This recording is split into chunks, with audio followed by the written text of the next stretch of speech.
saying no to something, saying yes to something, just these sort of almost like micro moments in your day are all moments of stepping into courage. And in those moments, you're going to feel vulnerable. So you've got to be able to practice sitting with the discomfort that comes with vulnerability. Welcome to The Fearless Foodie, the podcast that gets honest about what it really takes to thrive in food and retail. I'm Amy Wilkinson, coach, speaker and trusted partner to food industry teams with lived experience of the pace, pressure and politics that come with the job. Fearless Foodies cut through the fluff and get straight to what actually helps. And that's exactly what we're here to do. Let's dive in. Hello and welcome to this week's episode of The Fearless Foodie. Today I am joined by a fellow coach, Melissa Hague. Hi, Melissa. Hello. It's so lovely to have you here. And it's weird because I've been on your podcast and now it's the other way round. So Melissa and I probably met 2-3 years ago, something like that. Yeah, roughly, I think. Yeah. And I did the amazing Dare to Lead course with you, program with you, which has evolved over time into you do a Courageous Coach program now. And you helped me to have a lot of courage and to be the fearless foodie that I am today. So it feels like it's actually been way too long for me to get you on the podcast. Like, I don't know why I've waited this long, because people need to know about the courage that you have helped me find within me. But before we get started, tell people a little bit about you and, who is Melissa Hague? I mean, that's a very broad question. Okay, broad's good. We'll start with broad. Okay. Well, thank you. First of all, thank you for inviting me to be on the Fearless Foodies podcast. And I always love a conversation with you. So, I'm excited to see where we get to today. So a little bit about me, broadly about me. So my background is in learning and development. I've been in learning and development, pretty much my whole career, really. And for about I started coaching in 2013, and probably for about the last 10 years of my corporate world, being employed, still in learning and development, but very much focused on leadership development. That became my passion. And I was 10 years in a hospitality business, really focusing on leadership development programs, facilitation. And of course, a big part of that was coaching.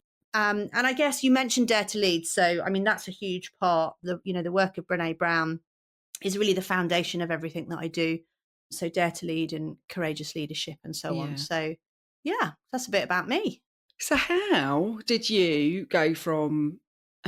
I guess there's elements, isn't there, the leadership coaching bit, but I'm kind of interested in the specific stuff around courage. Like, why courage? What does courage mean to you? Why?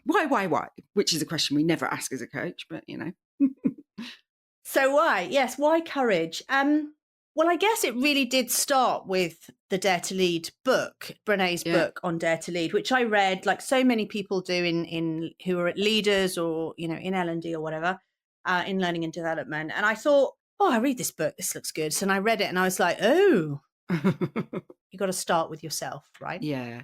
And I think it's a really good point, because I think there's so many people, like I'm thinking about when I'm coaching or I'm working with teams and stuff, and often it's the team leader that will come to you and they're like, there's something wrong with the team. They're not doing this and they're not doing that. And often we don't realize that part of a lot of the time, a lot of the problem is ourselves, and there's something about holding that mirror up, isn't there? Like the work around courage and being that bit more vulnerable and having those difficult conversations when it would be easier not to are massive enablers. And I'm thinking about the food manufacturing retail industry as a whole. Like, we're starting to see a shift in it, but that old school way of I'm just going to direct you, I'm going to tell you what to do, and you're the problem, I'm not the problem kind of attitude has always been there. And it is this massive shift, isn't it? And I remember when I did Dare to Lead with you, and I'd read the book and listened to the podcast and whatever,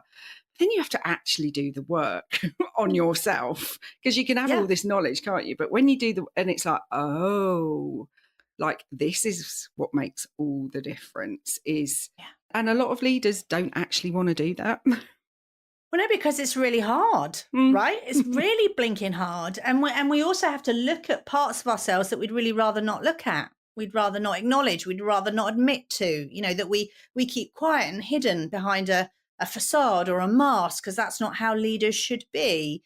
And I think that even though, as you quite rightly say, that whole kind of thing around like command and control leadership, right? The whole kind of, I'm the boss, I tell you what to do, you do it. There's no discussion, no question. You don't have a better idea than I do, so just get on and do it, right? That absolutely, that is, I can sit here and go, yeah, that's out the window, right? That's not the kind of but it still exists. And I think the hangover from it is that leaders can feel like they need to know everything, to have all of the answers, to be the all-seeing, all-knowing leader at the at the head of the column, at the top of the hill, whatever it might be. That's just not reality in today's world. There's no way that everybody can know everything about everything. It doesn't matter whether you're a leader or not, right? Yeah, it's a good point, actually, because I think there might be a bit of that in the world where it wasn't as fast moving as it is now. Technology wasn't like instant, and like I'm thinking about, like, say somebody in a retailer or whatever, retail buyer or whatever, and they come in on a Monday morning and they've got all the stats and all, and people are already asking them all the questions because all of that information is there. Like, in the old world, when it might have taken 2 weeks for people to get that information and they'd be able to sit on it and whatever, you could have a bit more visibility of that. You could have command and control, but you just can't, like, it. The ability to hold all of that information is just, And so many leaders that I talk to are like, I would just feel more confident if I just knew everything. And like, I don't want to go into that meeting because I might not have the answer. And it's like, well, you probably won't, because, like, absolutely, unless you stay up till midnight every night, and you still probably won't have the answer. No. And actually, because the business world is so dynamic now, you could go into that meeting fully prepared. I've got all of my answers. And halfway through the meeting, something changes. There's a curveball. Someone in the room says something that you hadn't thought of. And suddenly your answers aren't relevant anymore. Now, what are you going to do? Panic, withdraw, hide, hope no one notices that you don't know? Or do something different, right? So I think it's this thing of not knowing is that's a big learning, just in terms of courage generally, for leaders, for coaches, for humans, is that it's okay to not know. It's what you do about not knowing that's important, right? It's everything just moves so much quicker now, and that's exciting and terrifying in kind of almost equal measure. For me anyway. Yeah. So how do you actually get more courageous? Because I think it's easy for us to sit and theorize about it, but what does actual courageous leadership look like to you? Like, what are the behaviors that we're talking about? Yeah. Okay. So I think, there's I could go off down lots of different rabbit holes now. Let's see where we end up. Yeah, absolutely. I'm like, okay, if we took the headlines, and this comes from the work of Brené Brown, and she talks about what sits at the heart of courageous leadership. And these, for me, because I've done the work and I've been with them, like played with them and fussed with them for so long, they're just in my core now, really. And I think the first thing is that there is no courage without vulnerability, right? We're not talking about courage like some sort of brave, heroic deed, I don't know, something adrenaline fueled or whatever. When we think of courage, that's what people tend to think of, right? The big like stuff. Bungee jumping. Yeah, exactly. But actually, this, in terms of leadership, this is about, ordinary, everyday courage. So, speaking up in a meeting, voicing an unpopular opinion, giving some difficult feedback, saying no to something, saying yes to something, these sort of just almost like micro moments in your day are all moments of stepping into courage. And in those moments, you're going to feel vulnerable. So you've got to be able to practice sitting with the discomfort that comes with vulnerability. Another big part of courageous leadership is practicing, self-compassion. And I think the challenge that we have is that when we feel vulnerable, what we've learned to do, probably from a very young age, is we've learned to self-protect, right? Because feeling vulnerable feels unsafe. So we learn to self-protect. And in Dare to Lead, we call that putting on our armour, right? All about armour. And that protects us, right? And it keeps us safe. It makes us feel safe. Brilliant. But the problem with armour is that nobody can see you. You can't connect, you can't grow, and you can't contribute, all of which are critical for great leadership. So it's like, great, put your armour on, but now you can't lead effectively.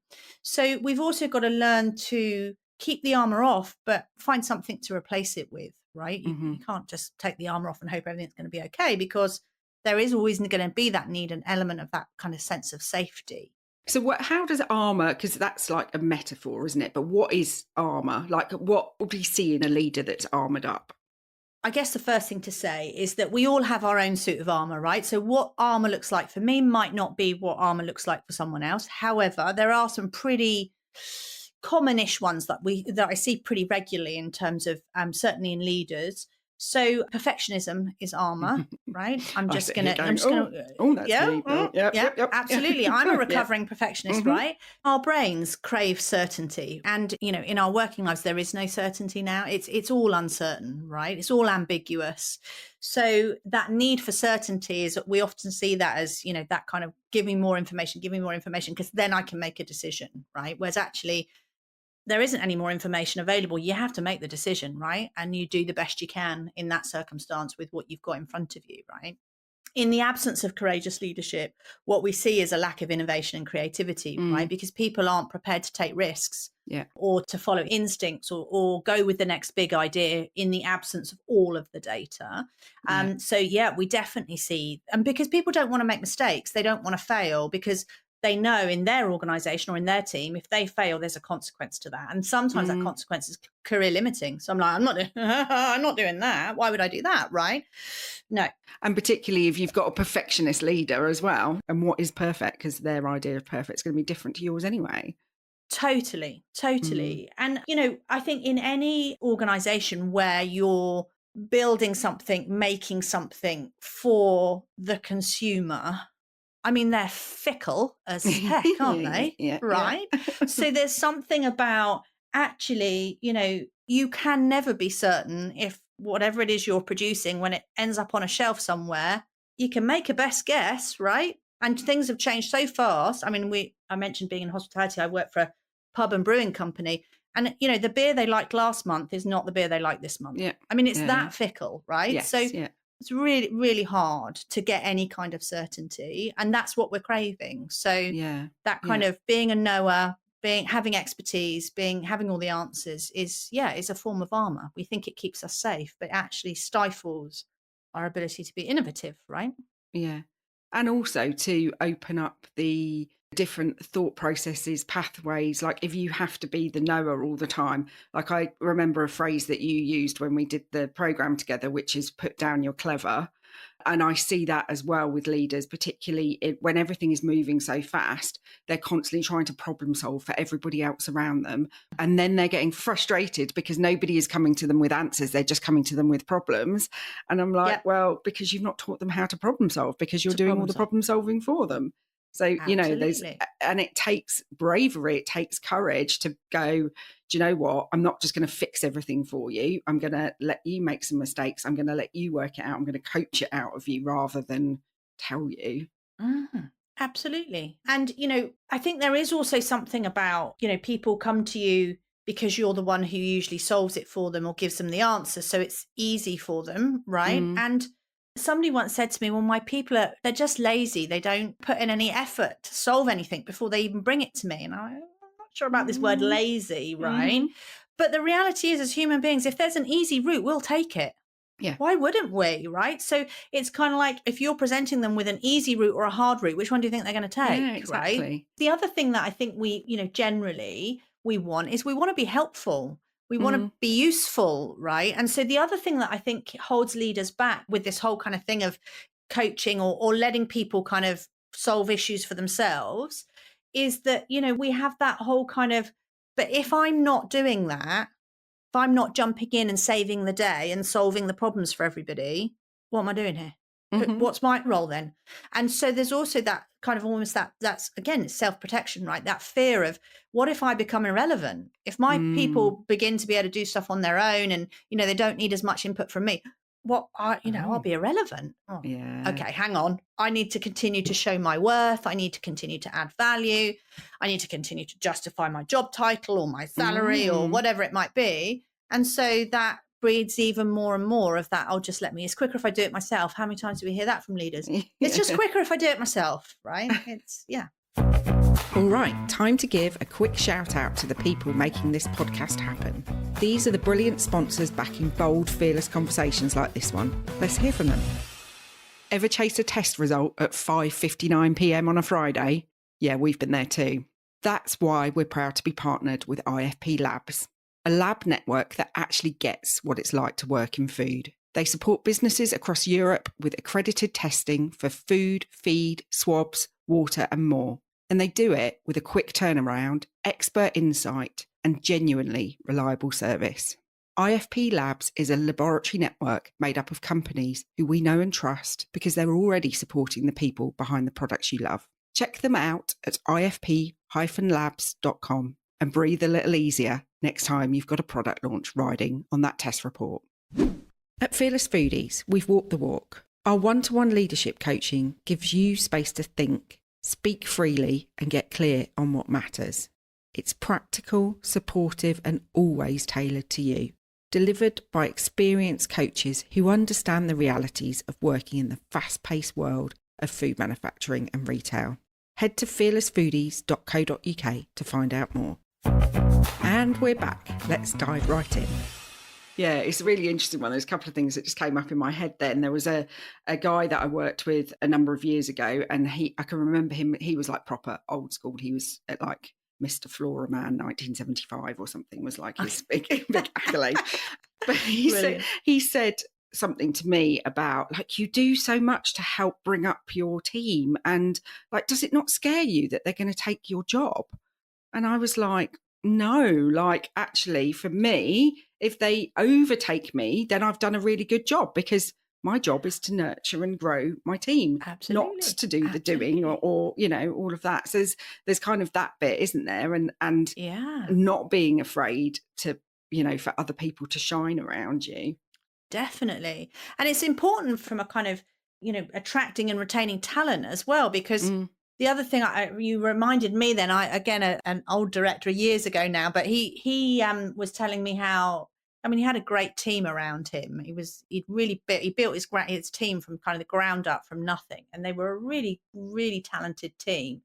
And I kind of said, you know, how did you go about finding them and hiring them and all that sort of stuff? And he literally looked for people who were better than him. So he knew what his gaps were in his area of, you know, his area of expertise or specialism, if you like. I'm like, well, that's an area I don't know very much about. That's an area I know nothing about. Right. I need to bring in people who know more than me and fill in those gaps. And of course, therefore, those people in his team were really a really valuable, important resource. And they knew it. They felt it because he didn't have the answers. They did. And he had this really amazingly talented, committed, very loyal team around him, right? Because he wasn't there as I know everything about everything and you know only a little bit. You know, he's like, I don't know the answers. You need to speak to Mary, right? She's the expert in this. And he was really comfortable doing that, right? Really important. Yeah, it really makes you think. And yeah, just all those different ways that we have this kind of armour. And actually, when you get under the skin of it and you realise so much of it is driven by our ego and this sense of safety, and not actually beating ourselves up for that, because that's survival mode, right? That's like, it's part of our evolution. But it's then making the choice, isn't it? Because the other thing I was thinking about when you were talking about that is so many leaders that are like nurturers and do really care about their team. The risk is, you know, like you're helping them so much because you want to be liked and you want to be the nice boss and all of that sort of stuff. But actually it doesn't help them, you know, actually makes it more difficult for everybody. But the intention is a good intention. But actually, until you stand back, pause and think about what is that creating below me, which is like people that aren't, you know, able to think for themselves or, you know, always have to be mollycoddled by you, you're not actually helping those people progress. No, absolutely. And I think, you know, people liking you, right? People pleasing is also armor. And that can be a big one. Not, you know, I want people to like me, or I don't want to upset people, you know, and I don't want to rock the boat. And particularly, you know, in difficult times with, again, thinking about talent, and I don't want to lose them. what if they quit? They're like the most talented or the most, productive member of my team. Oh, I better be Mhm. nice to them. I need them to like me. Mm, So mm, there's that real kind of people pleaser thing, which is not helpful at all in leadership, because at some point you're going to need to have a difficult conversation with even your very best people. And if your mindset is like, I need them to like me, and I want them to think that I'm a good leader, and somebody said to me once, again in a coaching, early on in a coaching session, they said, I just want them to think that I'm the like the best leader they've ever had. I'm like, wow, that's like a lot of pressure, isn't it? That's a lot of pressure to Yeah. put on yourself. And I mean, I literally, I smiled and said, I'm really sorry, but that you might be, I don't Mm, know. But mm, on some days, you're probably not going to be the best leader they've ever had. I mm. can guarantee you that, right? So you need to get comfortable with that, really. So yeah, people pleasing is a big one, right? That what will people think of me holds us back from so much. And I'm just going to loop back, because like right at the beginning, when you were talking about when you worked with leaders, when you were in the like internal L&D role, one of the biggest Mm. problems that you had were people weren't brave enough to have the difficult conversations. So how do people do it? Like, I know there's lots of different things. So like, but if you were going to pick something to tell listeners that is the first thing that they could be thinking about doing to just give them a bit more courage to have the hard conversation. Yeah, I think there's probably, I mean, there's a lot, but there's some really Mm, key things that I think are important. I think that a lot of the barriers that I see from leaders around having difficult conversations is a fear of emotion. What emotion is going to show up in this conversation, both for them, but also for the person that they're having the conversation with. And it usually is either, what if they get like really angry and start throwing mm, things at me? Or what if they completely break down and cry, right? yeah. And I don't want either of those things to happen, because I won't know what to do and I'll be uncomfortable. Mm, So I just won't have the conversation. So similar to vulnerability isn't just an mhm, emotion. So in much the same way as you need to get comfortable with the discomfort of vulnerability, it's kind of the same with emotion, right? Recognizing and acknowledging emotion in yourself and in others, right, mm, is a big part of being able to walk in and hold your, stand in your ground, stand on your solid ground, and to be able to just, if they're going to cry, let them cry, right? yeah. It's just an emotional leakage. That's all, right? It's not the end of the world. And then I think the other thing I see a lot with tough conversations, and actually this maybe isn't just tough conversations, maybe it's just conversations, but let's stay on topic of tough conversations, because what I see with many leaders is that they kind of approach these conversations as it's almost like a battle. There's a win or a lose. It's like a battle, right? I need to win this argument, or I need to win this conversation. I'm right, they're wrong. And Mhm, so automatically, their mindset as they walk into that conversation is, right, come on then, I'm ready and I need to win this, or be right, or bring you round to my point of view, or convince you of my point of view. So it's all about winning, yeah. right? And so for me, when I'm thinking about going into a difficult conversation, I've really got to dial up my curiosity.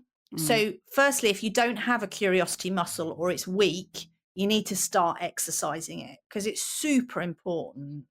You don't know what's going on for that person, right? And I've been caught before with this, where you sit down and you present it all out, and then they say, yeah, actually, I haven't talked about it because it's really hard for me to talk about, but I don't know, 6 weeks ago my mother was diagnosed with cancer, and she's starting a treatment, and you're like, oh, okay, right. Suddenly this data and information it's part of the picture, but it's not all of the picture, right? So it's being curious enough to go into a tough conversation and want to ask questions, to find out what you don't know, to understand what is going on for that person, mm, and to come up with some sort of plan that or outcome that works for you, the objective you have from a business perspective, but also for them in terms of what they've got going on. So mm, I think there's just too much of this kind of like, I need to convince, I need to win, I need to be right, when actually it's okay to not. And, yeah. it's not that you're wrong and they're right either. It's just Yeah. that, you've got your view, You're they've different. got their view. Yeah. Let's bring the two together and see what they mash up like. Yeah. Right. Yeah. So I think that's the biggest thing. It's not meant to be, tough conversations aren't meant to be a win or lose scenario, right? They win or you win. It's not about that. Yeah. And the other thing I think as well for me is, like we can train people. I've facilitated hundreds of workshops over the years about, here's a model on how to give feedback, here's what to do in the conversation. And all of that is important. But I actually think the first thing you need to do is think about your mindset before you even walk into that conversation, before you even, click on the connect button or sit down if you're face to face with the person, before you even get there. What's your mindset? Is it curious? Is it open? Are you prepared to have your mind changed? Somebody said this to me recently, and I thought, oh my goodness.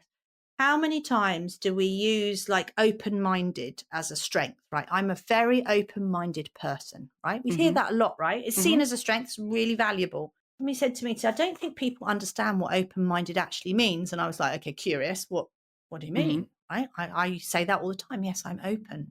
Particularly as a coach, I'm open and non-judgmental. All that language, you say coachy language that we use. Yeah. And they said, being open-minded is about being willing to have your mind changed. I was like, that's it. That's it. That's the mindset that you need to go into a difficult conversation, a tough conversation with, is I don't know everything and I'm open enough to have my mind changed. Yeah, it is sort of that next layer, because I was kind of like saying, oh, well, it's that we might have a difference of opinion or we might have a different viewpoint. But what you're saying is almost that next layer down, which is, and I might be wrong. Yeah, absolutely. And I might need, to change my own view. And that is deeper than just thinking, yeah, well, everybody's allowed their opinion. What we're saying is, and you might actually change mine as well. Totally. And of course, what's going to happen, right, or what could happen, is you sit down with this person and you lay out all your evidence and everything, and they say, whatever it is, I've got, there's something else happening in their world, which means that they're unable to contribute and focus in the way that they would normally do, whatever that is. But ultimately, the work needs to get done. Yeah. So what do I do now? That's the next panic, right? Oh my God, now they've told me they've got this horrific thing going on. And so I probably need to give them time off, or I need to cut them some slack. But oh my Lord, I've got all this stuff though, and it needs doing. So it's also not about kind of saying, oh, well, all right, then don't worry. Somebody might say something a bit more, I don't know, I've just been a bit run down. I haven't been sleeping very well, and you say, oh, well, don't worry. Once you get some good sleep, I'm sure you'll be back on track. No, the work needs to get done. So actually what we need to do is work out what they can contribute right now. And how do we work out the bits that they can't contribute? How do we work that then? Is it more people? Is it a different resource? Is it actually, I don't want you to do that. I need you to do this because that's the priority. So if that's the only thing you get done, that would be brilliant. So it's not about letting people, I don't know, get away with it and the job not getting done. The job has to get done, but we've got to communicate to find out how to do that. Well, and I would add, for those listening, because I know some of them out there, that doesn't mean because that person can't do that you have to pick it up as the leader. No, that's where absolutely. It happens, isn't it? Oh, and it's that, oh, well, they've got these problems, they've got this, that, and the other. I'll just pick it up. I'll just work longer. I'll just work harder. It's not that. And it might be that outside of that conversation, you then have to have the courage to have another difficult conversation about pushing back on the workload, or we're not going to meet a deadline, and all of that. And that is the job of a leader, not just making everybody happy or making sure the work gets done. It's about having the difficult conversations that have to happen because we're humans, and it's not as easy as it's just going to get done. Well, we're not machines, are we? Right. No. And so, and that's courageous leadership. That whole piece that we've just walked through, right? From okay, I've had the difficult conversation. I've got a challenge now with the team. I need to reprioritize the work. Right. I'm going to need additional resource, or I'm going to have to renegotiate this deadline. That means I'm going to have, all that whole thing from beginning to end. That's all courageous leadership. Right. Whereas actually the kind of, oh, okay, don't worry, I'll do it. And then, someone says to you, you've been here like it's I don't know, you were in the office until 10 o'clock last night and the night before and the night before. What are you doing? Or I saw you online. Teams lets you down, doesn't it? If you're using Teams, because it says, online. I saw you online at midnight last night. No, that's not what we mean. right? That's because that, again, that's busyness, that's armour, right? If I just batten down the hatches and get the work done, it will be all right. And that's just armour, right? Rather than going, we can't cope with the amount of work that we have on because I've got these challenges. We need to think about redistributing or changing deadlines or whatever, right? That's the courageous action. Yeah. That point about busyness being part of the armour is a really good point. And the first episode of this series, I talked about what I'm leaving behind in last year. And part of that is that busyness. I don't think I called it armour, but it's busyness as protection. Like it's like, it's almost like I can't do that other thing that's going to stretch me or whatever because I'm too busy doing this, and we get into those cycles. But anyway, we're going to end up on a massive other tangent. I feel like the people listening, we're going to have to get Melissa back, aren't we? Because we could be going on forever and ever about this. So, because there's so much in it, and there is, and that's why you do whole programs with coaches and you do all the work that you do with leaders. And like Brené Brown's brought out a new book, hasn't she? Grounded Confidence, which I'm like, I've got all the post-it notes in there already. Brilliant. But before we wrap up, I would like to hear from you because you have done a lot of work on yourself throughout all of this learning about leadership yourself. What have you learned through all the work that you've done on courage that you've applied that has really made a difference for you in terms of being courageous? That's a big question. Yeah, that is a big question. I think there are probably three things. My first thing would be it's okay to ask for help. Really important. Very vulnerable, but really important. The second thing would be you don't know yourself nearly as well as you think you do. So you are not as self-aware as you think you are. So you need to do the work. And then I think the third thing is you are human, you are messy, and you are imperfect. So, be kind to yourself and know that you're going to get it wrong sometimes. And what's important is that you can get back up and go again. Those would be my things, I think. I love those, Melissa. They're great. I feel like we could do an episode on each of those. So we may well do that in the future. But thank you so much. Like, I've really, really enjoyed this conversation. And I know other people will have enjoyed this conversation. So if they want to get in touch with you, what's the best way to do that? Best way to do that is either LinkedIn. If you're on LinkedIn, I'm super active on LinkedIn, or contacting me via my website. Email address and all that is on my website, and we'll probably pop that in the show notes as well. So yeah. Melissa's also got her own podcast, so like that's why she's like, we'll put it in the show notes because like that's what we say, isn't it? But absolutely. But yeah, all my contact details. Amy will share all my contact details. So yeah, if you fancy a chat about courage, then I love a conversation. So reach out and connect with me. Thank you so much, Melissa, and I will see everybody else next week. That's a wrap on this episode of The Fearless Foodie. If it hit home, subscribe, leave a review and share it with someone who's ready for less fluff and more real talk. And if you're ready to build a bolder, braver, more brilliant team, come find me at fearlessfoodies.co.uk. Until next time, be bold, be brave, be fearless.